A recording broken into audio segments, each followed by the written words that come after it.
जय हिंद फ्रेंड्स। आज हिस्ट्री का पहला क्लास जिसे हम बिल्कुल बेसिक से नोट्स के साथ शुरू करने वाले हैं। और हाँ, आप लोग भी अपना नोट्स तैयार करते जाएं और आइए प्यार से धीरे धीरे समझते हुए इस क्लास को आगे बढ़ाते हैं। तो हिस्ट्री का आज पहला क्लास है, क्लास 1। इसमें हम पास्ट और अतीत के बारे में जानते हैं। हिस्ट्री में क्या कहता है कि हमारे पास्ट का अध्ययन करना ही हिस्ट्री कहलाता है। हमारे पास्ट का अध्ययन करना ही हिस्ट्री कहलाता है। फ्रेंड्स, यदि आपसे क्वेश्चन आए कि क्या हमारे पास्ट में घटित घटनाएं सारी की सारी इतिहास होती है, तो नो, डेफिनेटली नो, बिल्कुल नहीं। क्योंकि हमारे पास्ट में घटित घटनाएं सारी की सारी इतिहास नहीं होती है।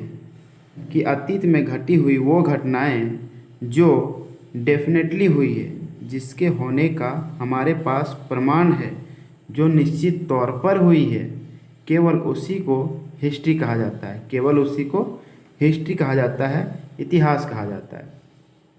हिस्ट्री वर्ड एक ग्रीक वर्ड से बना है, यूनानी शब्द से। ग्रीक वर्ड यूनानी शब्द ही है हिस्टोरिका। हिस्टोरिका मीन्स छानबीन से पूछे जाने वाली भाषा। छानबीन से पूछे जाने वाली भाषा को हिस्टोरिका कहते हैं। ग्रीक पर्सन यूनानी आदमी ही थे, हेरोडोटस। कौन थे फ्रेंड्स? हेरोडोटस, जिसे इतिहास का पिता कहा जाता है। इसी ने एक बुक लिखा था हिस्टोरिका नाम की, जिसे 2 भागों में बांट के लिखा था। पहला है पुरातात्विक स्रोत। पुरातात्विक स्रोत जिसमें अभिलेख, स्मारक, मूर्तियाँ, सिक्के, मोहरें आदि मिलती है।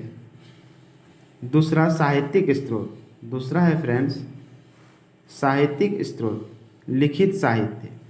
इसमें 3 तरह का है, धार्मिक ग्रंथ, गैर धार्मिक ग्रंथ, विदेशी यात्रियों का विवरण। जिसमें धार्मिक ग्रंथ में क्या है कि रामायण, महाभारत, श्रृंगवेद, सामवेद, अजुर्वेद, अर्थववेद, ये सब लिखा गया है। हमारे उपनिषद, पुराण, बौद्ध ग्रंथ, जैन ग्रंथ। दूसरा में है गैर धार्मिक। गैर धार्मिक जिसमें चाणक्य का अर्थशास्त्र, मैगस्थनीज का इंडिया, पतंजलि का महाभाष्य, विशाखदत्त की मुद्रास राक्षस, कालिदास की अभिज्ञान शकुंतला, विष्णु शर्मा की पंचतंत्र, ये सब सारे गैर धार्मिक में मिलते हैं। तीसरा है कि विदेशी यात्रियों का विवरण। इसमें एनी डिफिनेशन, एनी एग्जाम्पल, बहुत सारा इसमें एग्जाम्पल है, जिसमें हम कुछ एग्जाम्पल आप लोगों को बताते हैं। कि प्राचीन की बात करें तो गुप्त काल का महाशासक चंद्रगुप्त द्वितीय, उसी के शासनकाल में प्रसिद्ध चीनी यात्री भारत आया था। ऐसे ही हर्षवर्धन के शासनकाल में 629 ईस्वी में हुएंगसंग नामक प्रसिद्ध चीनी यात्री भारत आया था। इसने एक पुस्तक लिखी थी, सीयूके बुक, जब दिल्ली सल्तनत में तुगलक वंश चल रहा था। सुल्तान मोहम्मद बिन तुगलक, इसके शासनकाल में अफ्रीकी यात्री इब्न बतूता भारत आया था। कौन आया था फ्रेंड्स? Ibn Battuta. इसने भी रेहला नामक बुक लिखा था, जो मोहम्मद बिन तुगलक दिल्ली सल्तनत के बारे में हमें कई जानकारियाँ प्रदान करती है। ये हमें अतीत में घटी सारी घटनाएं के बारे में जानकारी देती है। फ्रेंड्स, यहाँ तक तो था हिस्ट्री का कुछ डिफिनेशन। आइए अब जानते हैं सिलेबस में हमें क्या क्या पूछा जाता है। सिलेबस में हमें फ्रेंड्स कुछ इस तरह पूछा जाता है, इंडियन हिस्ट्री, भारतीय इतिहास।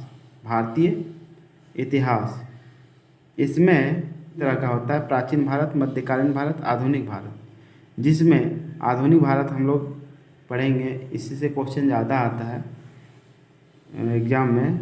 और जैसे बात करें हम प्राचीन भारत, मध्यकालीन भारत, आधुनिक भारत में सबसे ज़्यादा लंबा चला है प्राचीन भारत, जो चला है 3 काल तक। कौन कौन? प्रागैतिहासिक काल, आद्य ऐतिहासिक काल और ऐतिहासिक काल। प्रागैतिहासिक काल वो काल है जिसके हमारे पास अवशेष हैं, लेकिन कोई लिखित साक्ष्य नहीं है। आधि ऐतिहासिक काल क्या कहता है कि वो काल जिसके हमें अवशेष भी मिलते हैं, साथ में लिखित साक्ष्य भी मिलते हैं, लेकिन जितने भी लिखित साक्ष्य मिले हैं उन्हें आज तक पढ़ा नहीं जा सका है। ऐतिहासिक काल क्या कहता है कि वो काल जिससे हमारे पास अवशेष भी हैं, लिखित साक्ष्य भी है, जिन्हें हमें पढ़ने में भी सफलता हासिल मिला है। प्रागैतिहासिक काल, इसमें तीनों काल में प्रागैतिहासिक काल सबसे ज़्यादा लंबा चला है।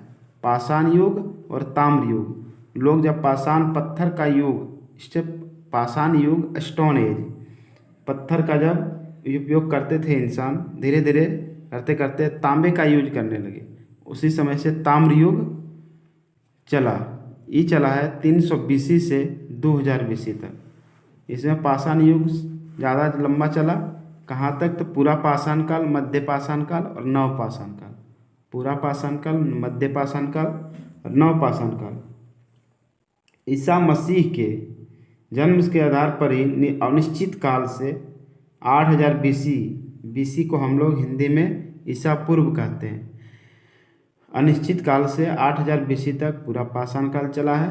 8000 BC से 4000 BC तक मध्य पाषाण काल और 4000 BC से 2500 BC तक नव पाषाण काल। फ्रेंड्स, आज 2023 चल रहा है, जिससे हम क्या कहते हैं? ग्रिगोरियन कैलेंडर कहते हैं। क्या कहते हैं? इस कैलेंडर का नाम ग्रिगोरियन कैलेंडर है। ईसा मसीह के जन्म के आधार पर बनाया गया है।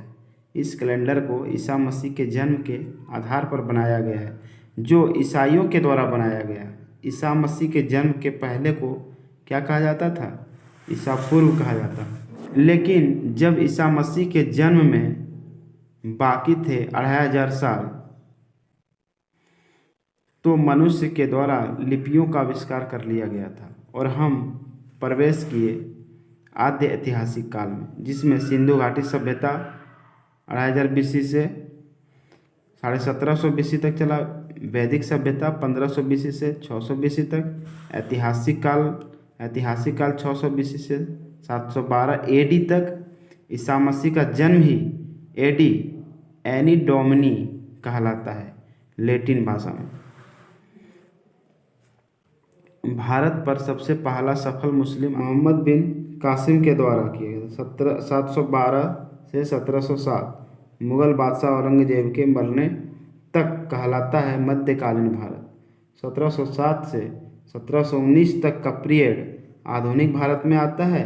इसी में 1885 से 1947 तक भारतीय राष्ट्रीय आंदोलन चला। आगे फ्रेंड्स, नेक्स्ट क्लास हम कल करेंगे, जिसमें मॉडर्न हिस्ट्री, आधुनिक भारत के बारे में पढ़ेंगे। और फ्रेंड्स, यदि आप लोग मेरे चैनल पर नए हैं तो चैनल को सब्सक्राइब, लाइक, शेयर ज़रूर करें, ताकि इसी तरह का वीडियो और आपको मिलता रहे day by day, class by class. बिल्कुल आप लोग भी नोट्स बनाते जाएं। धन्यवाद।